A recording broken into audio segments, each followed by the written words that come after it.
বিসমিল্লাহির রহমানির রহিম।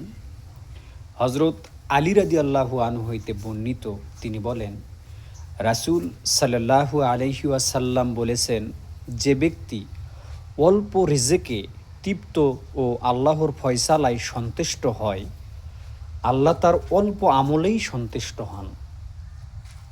সুবহানাল্লাহ। হাদিস মিশকাত শরীফ 5256 নম্বর হাদিস। আলহামদুলিল্লাহ। যারা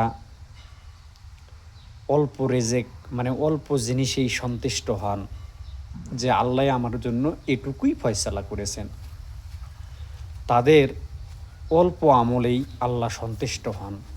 সুবহানাল্লাহ, আলহামদুলিল্লাহ।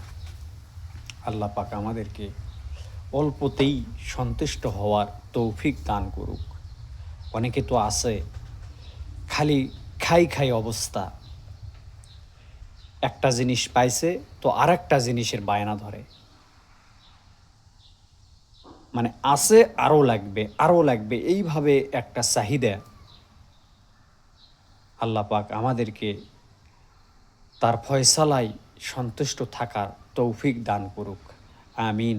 আলহামদুলিল্লাহি রব্বিল আলামিন।